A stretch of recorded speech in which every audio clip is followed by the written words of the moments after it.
This is Patti Boo Rae. Chatti Patti. Welcome to Chatti Patti, the show where we get to shine a spotlight on a creative mind that makes me say, ha-cha. I'm your host, Patti Boo Rae, and I am so delighted to be joined by the one and only Aaron Bowman. Hello. Hello. Hello. For those of you who don't know Aaron is a creative producer. They work across art forms, but they specialize in outdoor work. They lead Place Lab, which explores the relationships between people, place, and creativity across County Durham with No More Nout. They are currently based in Hartlepool. You grew up in Consett, is that right? Yes. And you came to Hartlepool via Durham City. Yes. That is true? Yeah. So, Aaron, first of all, I have to ask, I think some of our readers will be wondering, what is a creative producer? What is it? So the best way, can I swear? Yeah, what? Can you swear? Great. Oh, Perfect. yeah, swear away. I found a really good way of explaining it the other day. And to new artists, I basically say, okay, I am the umbrella. You do the art. You lead on all that. Everything else, I will protect you from. I will talk to venues and deal with councils and fundraise and all of that stuff if they can do the art. So I kind of do the, a producer kind of does the, I'm not going to say legwork because making art there's legwork behind that, but they do some of the, pulling of the strings, the organization. And what makes a creative producer? Is it because you're producing creatives or you have a more creative role, or both? But it's both. So I think it depends on the project. So if I'm working with two artists they're based in Saltburn, and that project has kind of been more of a collaboration between the three of us. It's at very early stages, so we've kind of just sat down, shifted it in different directions. So yeah, there's creativity involved in that bit, and I can obviously provide a creative eye to things. It's interesting because I think people tend to vastly underestimate not only the amount of work that goes into producing, but also the fact that it is like a completely different skill set, and a skill set that like takes time and graft like anything else to become skilled at. I'm just saying I have a huge admiration for you because, I think some of us, we get into it and we can do it, but gosh, it's hard. Mm-hmm. So I want to know what makes you tick when it comes to producing and what pulled you in the first place? Because you've been doing it for quite a long time. Right? No, not too long, still young. 35. No, I know, but a little while. You're seasoned. I am a seasoned queen, yes. So picture the scene. It's 2011. Oh God, don't make me. Yeah. Don't take me back. So I was a little 21-year-old in Durham City. Was working for my ex in a little cafe. And it was November, and in Durham City every other year they have Lumiere. And I went last year. Ooh, it's good. Pretty beautiful. Not last year before. No, you're right. Year before. Yeah. When they had the beautiful mapping onto the outside of the cathedral. Yeah, nice. There was a sort of, so on Elvet Bridge, there was just this big projection of an elephant. So it was like this sort of, they'd built a structure directly in the middle of the bridge, and it was we had to hear that constantly for about 3 days, but every time I was nipping out, I was like, oh my God, this is incredible. What, the sound of the elephant? So we could hear the sound of the elephant. Yeah, there was noise God. As well, and it was that it's being exposed to that in my sort of, oh wait there, hold on, this must be someone's job. And then I slowly started to put the pieces together. I'm like, oh, that person, okay, got it. So that's when I realized, wait there, hold on. Back when I was at uni, people would talk about arts administration, which sounds so dull. So yeah, that was that was where I first started to be like, that's what I'm going to do with this English literature degree. I'm going to somehow turn it into doing that. And isn't that the beauty of an English literature degrry? Yeah, absolutely. It means so little. You can make it into anything you want. Exactly. I remember a guy had a horrible time at uni, just the usual sort of grown up queer, and then just being sent out into the big wide world. It was just not a nice time. So by the end of it, I kind of like, they really wanted me to finish. So I kind of had them under my thumb a little bit, because they were like, "No, poor you, we'll look after you." And I was like, "Oh, great. In that case, I'm not going to do a dissertation. I'm just going to do a poetry collection and 5,000 words on Lady Gaga and cyberfeminism." Incredible. Thank you. Yeah. Which album? It was Beef. So Born This Way was Born This Way there. Where was Alejandro? Hadn't come out yet. But then I remember thinking when it did come out, damn it, I could have talked about God, that. I would love to read that. No, you definitely would. That's real academia. bad. No. Real bad. Well, but hey. I should dig it out, shouldn't I? Yeah, you should. You should. Revisit it. Start a Substack. I don't. But Too much to do. Is Lumiere, is that what kind of got you interested in outdoor work as well? Yeah. Yeah. Give our readers an example. Like, what's something you've worked on? So when I was at Hartlepool Borough Council, so I was there for 5 and a bit years with it. So I started in like the June, and they said, "Right, please, can you do a festival by September?" I was like, "Oh God, yes, absolutely." So I'd kind of applied, being like, "Yeah, I can figure this out." And then I developed a little kind of an entry level council festival. So we had like an X Factor person come along, some workshops. It was all quite basic, if I'm being completely honest. So then we shifted it away from that, started getting Arts Council money in, just working with local creatives to do nice little outdoor arts festival. That was Hartlepool Waterfront Festival. But then we also did, so with Tease Dance, with one of my other hats on, we did a large scale outdoor co-created contemporary mass dance piece at Middlesbrough Mellor last year. Okay. So it was just a sort of perambulatory little adventure with all these. I mean, at one point we had 100 dancers. So there's like 10, 12 pro dancers in there, and then 70, 80, 90 kids, plus audience members taking part as well. It was incredible. You do like a bit of everything. You produce dance, you produce like visual artists, installation art. Yes. Yep. Yeah, I do all sorts. Hand in everything. Incredible. If you'll pardon me, I'm a bit thirsty, and I did reach out to you through my people before recording and asked you if you were a beverage, what you would be. And you said you'd be a sugar-free fizzy pop because you are bubbly, energetic, and unapologetically fun. To which I said, I'll be the judge of that. But I did think we could have a little test. So here's one for you Brilliant. as well. Thank you. And, oh God, with my nails on. Do you need help? No, I can do it. I can do it. A strong, independent woman. Yeah, that's what I tell myself. Thank Nailed you. it. Thank you. Cheers. Thank you. Cheers, my dear. Let's see.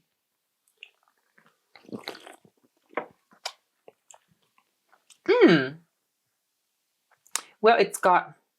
Oh, don't look at the label. No, I don't. I'm Give just yourself saying, nightmares. It's got plant extracts. So it's 20 or 5 a day, I'd say. We'll take that. I can see that. I see this for you. I see this for you. I see it. It's smooth. It's pleasant. It's very nice. It is artificially sweetened, but I wouldn't say that you're artificially sweet. Would you say? No. It's also because, so I'm 6 and a bit years sober as well. So yeah, it's always fizzy pops. Yeah, delicious. Yeah. If I really should have, there's one I've been telling everyone about, M&S, there is a raspberry cloudy lemonade that's like in one of the bigger bottles. Yes. It's 95 pence. Oh my But then Lord. you go to the fridges and they're like, the little smaller drinks are like £1.50. So every time I'm in there, I'm like, right, buy 3. Stock up Best thing. Yeah. before they realize their mistake. Mm-hmm. Wow.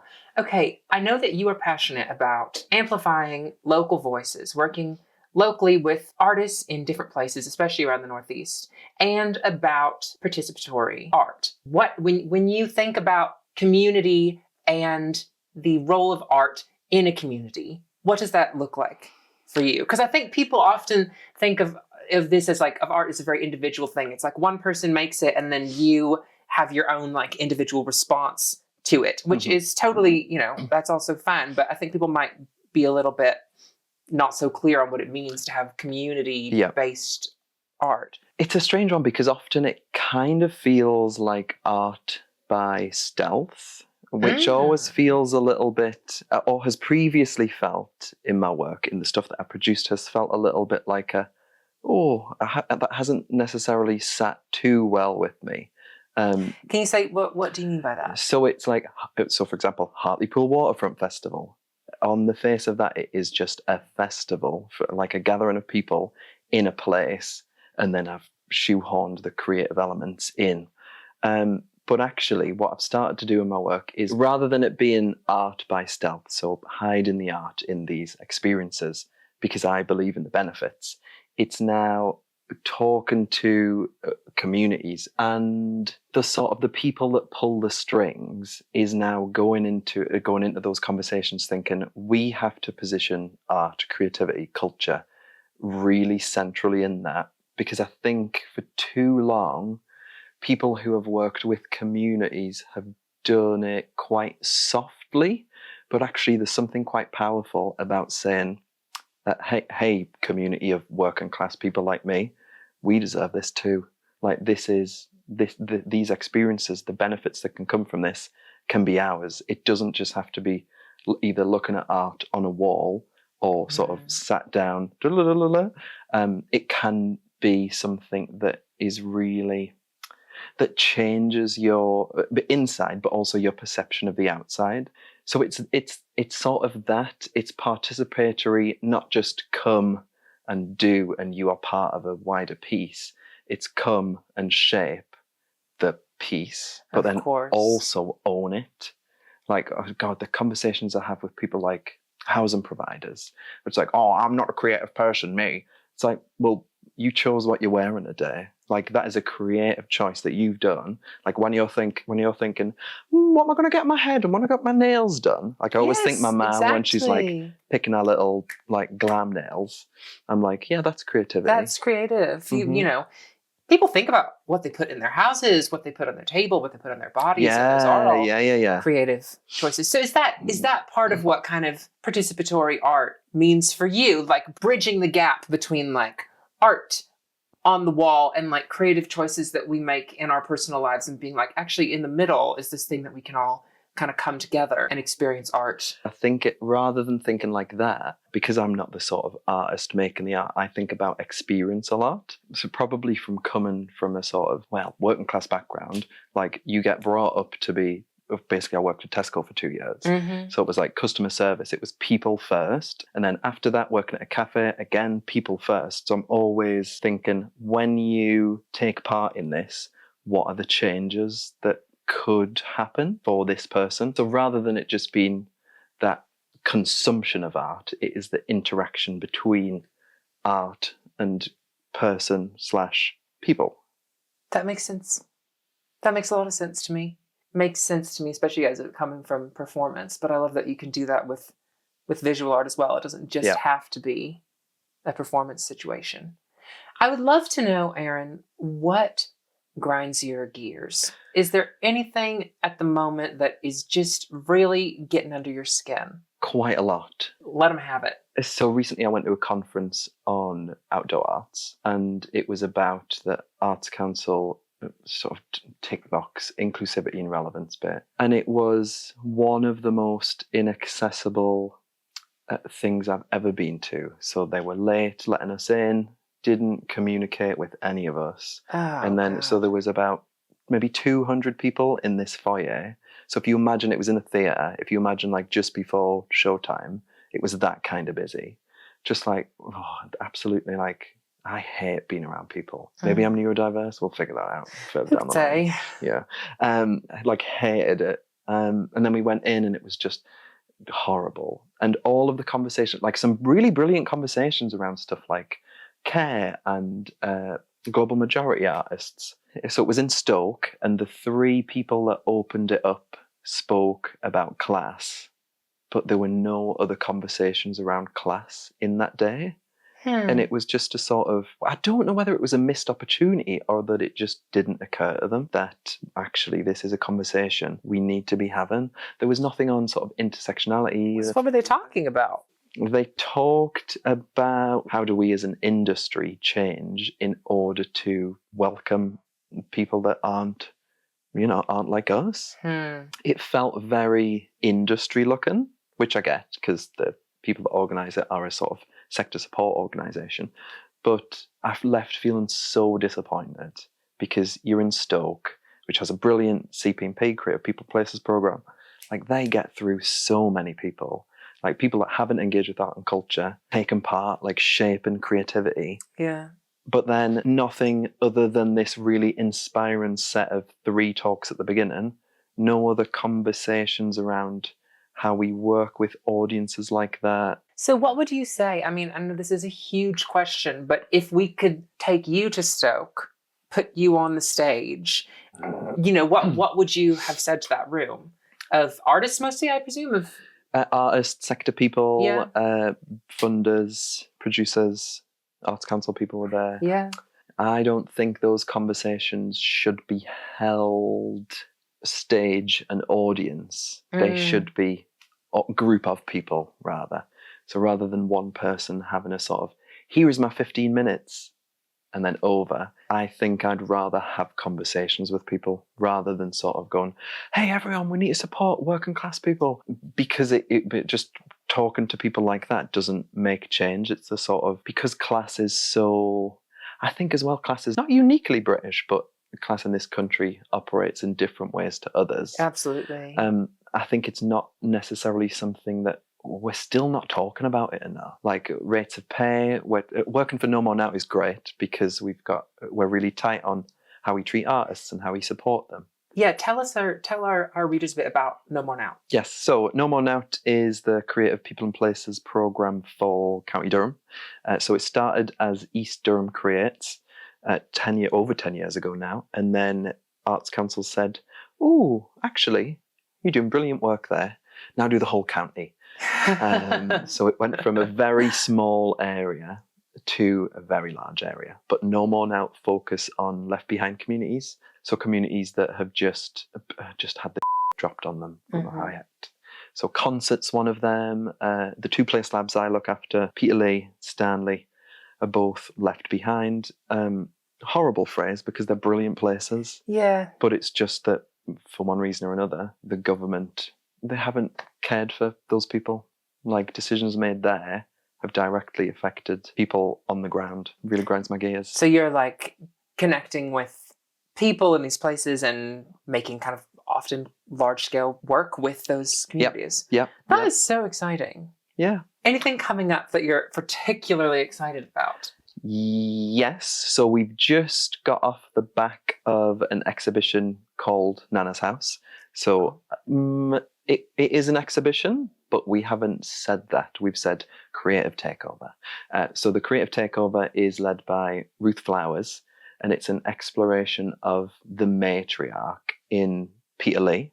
So Ruth has been going all over the shop. Literally, one day she went to Aquafit, made loads of friends with her nanas. Great. Has been like interviewing them for stories, and then the exhibition had different pieces on the walls, and then regular workshops as well. What am I looking forward to?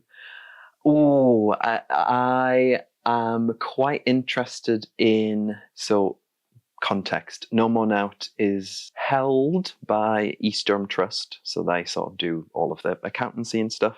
They are the lead applicant for Arts Council. Sure. And I'm quite interested in value and how people perceive worth, but also how people perceive their own worth, particularly in communities that have been left behind. So we're talking to the Gordon Matter Clark estate, and GMC, I call him GMC, because we're pals. We're not, he's dead. We're tight as. Gordon was an artist in the 60s and 70s, and he's done some, I'm going to call it, and I'm going to say it's a bit pretentious. He took a bit of a building and then chopped it up, and then that was the piece. So when it was Like first... what do you mean a bit of a building? So like a segment of a building. So he would take a segment of a building and put that in a gallery. I am boiling it down. Okay. I am dumbing it down a lot. It sounds cool. I'm picturing like, are we talking like whole walls? Whole walls, yeah. Wow. So it's like this big, but it's always gallery based, that stuff. Okay. But in the 70s, he, along with some other people, opened a restaurant called Food in Hell's Kitchen over in New York. And it was that's where we started to see an emphasis on the process. So it wasn't just about coming to look at the building, it was about coming to experience the food. So it was always food that was made by artists and then the community vibe. So whoa, we've been talking to Jessamine, who is I think she's curator of the estate now. So she basically looks after all of their work, all of the archive. And we're having conversations around a sort of Place Lab, Peter Lee and Stanley, No More Nout, East Dome Trust, little sort of happening. So like we gather people for food, give them the food, but then we've also got some GMC inspired commissions that will be presented at that as well. Where can we know when this is happening? So best place to find out is the No More Nout Instagram. Okay. No More Nout. Yeah. Follow No More Nout, everybody. Yeah. So we've got some commissions coming out at some point. Okay. But then we're looking at September for the sort of the big communal food gathering. Yeah. Gosh, that sounds like so much fun. I'm so excited. That's so exciting. Yeah. Aaron, I know that your producing practice involves a lot of talking with people, consulting with people, and it just occurs to me that we have here our readers. So I wonder if you would like to put any question or provocation to them, something you want to know, something you want advice on from the crowd. So I'm quite interested in change and how that comes about, but change in the course of a conversation. So we chat on in the office all the time about the people that we've met and the experiences that we've had just on the sort of day-to-day basis. And something that's been coming up more and more, sort of work in Middlesbrough, where the riots were last year. Tell people, maybe if anybody doesn't know what those were about. Yes, so in August 2024, there was the Southport Stabbings, the Taylor Swift dance workshop. Tease Dance had a little summer school workshop on the same day. And the day after, we had a couple of parents who pulled out for one reason or another. Some of those reasons felt a bit icky because they knew that the presentation of this final piece was going to be at Middlesbrough Mela, which is the South Asian event. Right. So I started to notice it there was people would just say little things, just little sort of, oh, I'm not sure how I feel about that. And then over conversations just this year with artists who've been meeting people in the community, they've been saying, how do I react when someone says something that is racist? Oh, yes. And it's a sort of, well, what did they say? And it's always kind of, often the conversations are just like little comments here and there, really hard to like challenge. So I want to know how you have those conversations with people who you want to work with, but they have read newspapers, or they're from a difficult family, or they have been for one reason or another, they have just arrived at this point where some of the values that they hold are problematic. And I used to be one for sort of coming at it with anger and sort of bringing the placard out, but I've learned that it's sort of easier to sort of find that common ground. But we still haven't, personally, we still haven't cracked it. Because my immediate reaction is to go like, no, you're bad. You're all bad people. But actually, when we want to work with them, how do we do that?